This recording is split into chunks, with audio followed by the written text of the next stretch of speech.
Okay, what's up guys? So this is my first video, and this is actually going to be a kind of a review of this. It's the Netgear, I think you can see it there if the camera focuses, GS110TP by Netgear. So I'm going to be reviewing it today, but first we need to get it out of here. This is my it's basically just an old computer that I'm just messing around with remote connections, just, you know, trying to run small virtual machines, and I might do a video with this coming up on how to make a firewall, so stay tuned for that. And then this is my power line Ethernet. It's basically connects, because I don't have any, let's unplug the CD drive. It's just a CD drive here, because I removed this one because it was giving me problems. That's why I got the computer, because it wasn't really booting because of the CD drive. It was like giving problems. So here's the power line. Because I don't have an Ethernet cable coming up to my room, this just goes directly to the other connection of this, because this is the switch, and then downstairs it has like a module. I'll put links to them in the description in case you want. They're not that fast, but like they get the job done. So this I just connected to here. I left these switch ports open. I didn't use them. I could have used them, but I didn't, because if you can see here, these two ones are low priority. This one's medium low priority. Medium, oh, the camera is not cooperating. Medium priority and high fast priority. So that's I'll just put that straight into here, and then it has fast connection of that. It's the fastest connection it has. Come on, camera focus. The camera's not focusing today at all. There we go. Okay. So now we're just gonna, you know, I tried to do a little bit of cable management here. It looks pretty good, but it's definitely not as clean as it should be. So I'm gonna go ahead and cut the video now, and I'll get back to you guys once it's done.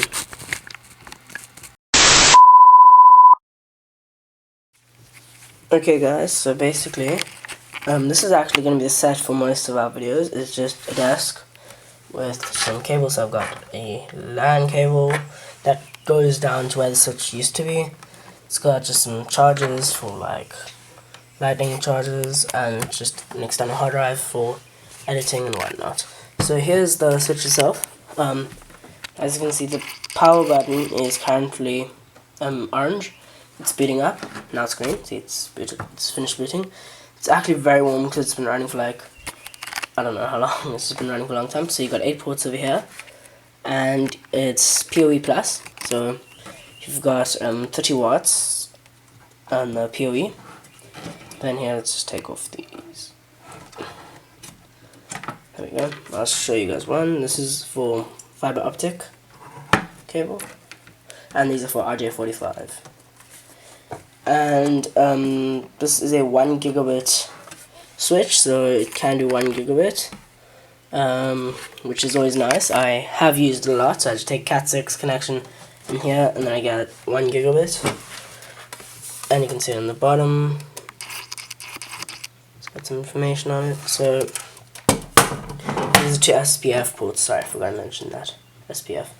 So on the sides, we just got some cooling, some ventilation, so on the back. So this is basically like very rugged switch. I like it. You can wall mount it, or you can put in a rack. They don't sell a rack mount, but you can just put it on a shelf on top of another switch. Not recommended, but if you need to do that, then you can. The one thing I don't like is, you can see over here, the power cable connects in at the back, which is not that nice if I want to like press it up against like a corner, for example. Which is not good for airflow, but like if you're not running a 24/7, airflow is not going to be a big issue. It's always nice to have a plug in the front. So what would be nice, but Netgear didn't do it, it would have been cool if there was a port over here and a charging port at the back, and not charging, a power port. That way you could choose whichever side.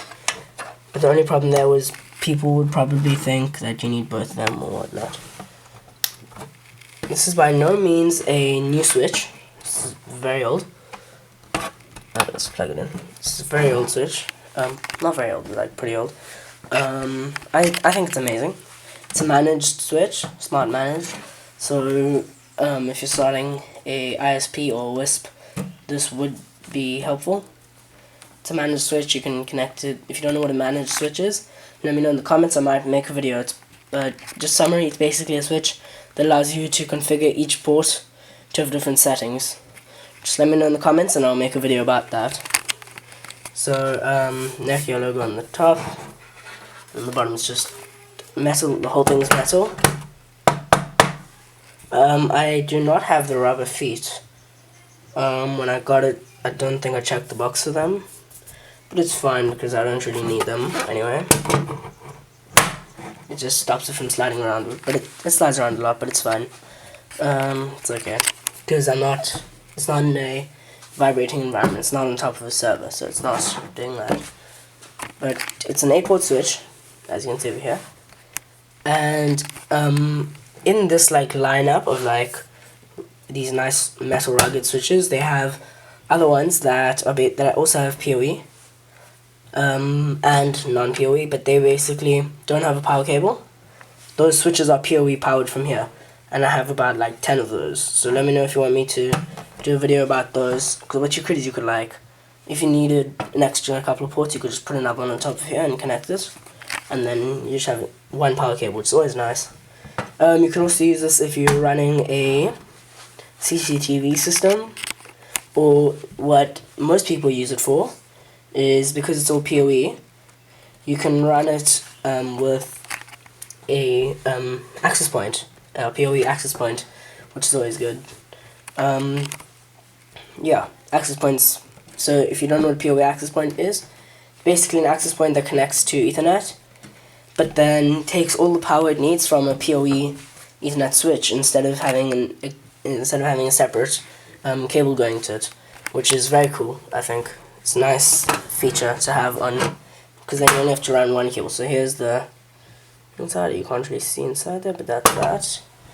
I do not recommend you really take these off unless you shouldn't leave this off because dust will get in there, and because it's so deep, like these RJ45 dust gets in there, you can just take like a toothpick and just take it out, but that's way too deep to use those. So you just get the modules for these, the SPF modules, which I might get in the future to show you guys in a video, but then I'll need another switch with SPF or something, or router with SPF, which I might get in the future. If this channel grows much more and you guys would like to see that, then I'll get that. I'll get a rack and I'll show you guys all sorts of cool stuff. But yeah, that's the review. That's my review of the Netgear GS110TP. Thanks for watching, guys. This is going to be a very smart channel. We're going to use a lot. Don't get confused. This channel will be networking, it'll be PC stuff, just anything tech related. So we'll also do sometimes discussions based on like new technology or something. But yeah, thanks for watching this video, guys, and I'll see you guys in the next one. Peace.